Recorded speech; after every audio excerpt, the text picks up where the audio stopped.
Jemaah haji akan tiba di lapangan terbang Madinah ataupun Jeddah dan mereka akan disambut oleh pegawai haji syarikat pelancongan. Pegawai ini akan membawa mereka ke kaunter imigresen bagi pemeriksaan bagasi dan diri mereka.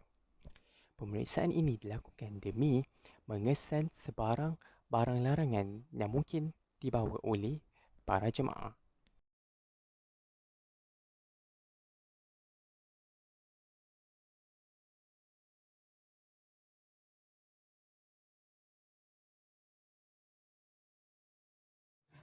Sebaik sahaja tiba di hotel, para jemaah akan diberikan kunci bilik oleh para petugas. Lalu, para petugas akan menghantar bagasi-bagasi ke bilik para jemaah dan para jemaah akan diberikan beberapa waktu untuk beristirahat sebelum melaksanakan aktiviti yang seterusnya. Pegawai akan memberikan makanan dan minuman kepada para jemaah di ruang makan.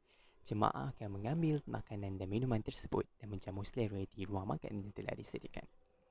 Saja makanan hanya disediakan sebanyak 2 kali sehari, iaitu makan tengah hari dan makan malam sahaja.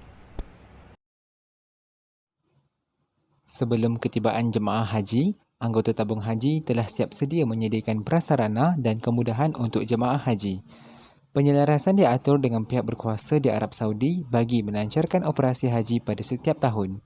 Pada kebiasaannya, di samping sokongan yang dijalankan oleh pejabat tabung haji di Jeddah, Arab Saudi, tabung haji juga menghantar petugas haji seminggu lebih awal untuk menyambut kedatangan jemaah di samping persiapan bagi menyediakan kemudahan.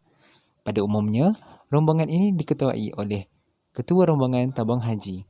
Terdapat dua kategori anggota yang bertugas di Tanah Suci, iaitu rombongan kebajikan dan rombongan perubatan. Rombongan kebajikan berperanan menyedia kebajikan jemaah haji di Tanah Suci, sementara rombongan perubatan menyelia hal ehwal kesihatan. Jemaah haji yang berdepan masalah atau kemusykilan dalam menjalani ibadah umrah dan haji dinasihati agar mendapatkan bimbingan daripada guru dan pembimbing yang disediakan oleh Lembaga Tabung Haji di Tanah Suci. Pengurusan ibadah di Madinah menyediakan 12 pembimbing bagi membantu menjawab di samping membimbing para jemaah. Justru itu, para jemaah boleh juga berhubung dan berjumpa dengan pembimbing yang ditugaskan di zon penginapan masing-masing. Ceramah dan sesi ulang kaji mengenai ibadah umrah dan haji juga turut diadakan bagi mengingatkan semula jemaah mengenai ibadah yang akan dijalankan. Kemusykilan paling tinggi yang diterima oleh pihak tabung haji di Tanah Suci adalah berkenaan kesihatan wanita seperti permasalahan haid.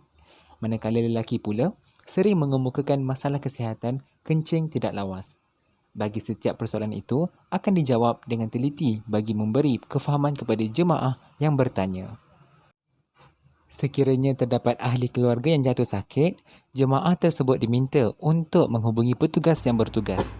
Apabila petugas mendapat panggilan, petugas akan pergi ke bilik jemaah tersebut untuk membawa jemaah yang sakit itu ke klinik maktab yang berhampiran untuk mendapatkan rawatan. Apabila sampai di klinik, jemaah yang sakit tersebut akan diperiksa oleh doktor yang bertugas. Waktu rawatan tertakluk pada pindaan semasa di Tanah Suci. Sudah mencukupi apabila para jemaah membawa 500 rial ke Mekah atau Madinah sebagai kegunaan awal. Jumlah itu sudah mencukupi untuk kegunaan 2 hingga 3 hari selepas tiba. Jemaah haji tidak perlu risau jika mereka memerlukan lebih banyak wang selepas itu kerana pengeluaran wang daripada akaun tabung haji boleh dilakukan di kaunter kewangan yang disediakan tabung haji di zon penginapan dan maktab-maktab. MyCard dan buku akaun tabung haji tidak diperlukan. Sebaliknya, jemaah haji hanya perlu membawa tag pengenalan diri untuk urusan pengeluaran wang dengan jumlah pengeluaran maksimum adalah RM5,000 sehari.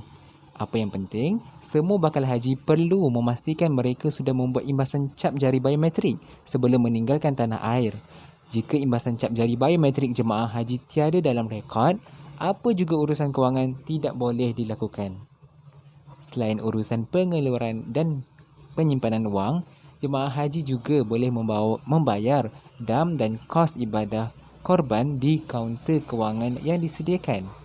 Unit kewangan tabung haji keseluruhannya memiliki kekuatan 47 kaki tangan, iaitu 40 juruwang dengan 31 ditempatkan di Makkah dan 9 lagi di Madinah, manakala selebihnya melakukan kerja-kerja pengurusan yang lain. Antara contoh pengurusan perkhidmatan pihak ketiga adalah petugas pergi ke bilik jemaah untuk mengambil baju yang ingin dihantar ke dobi.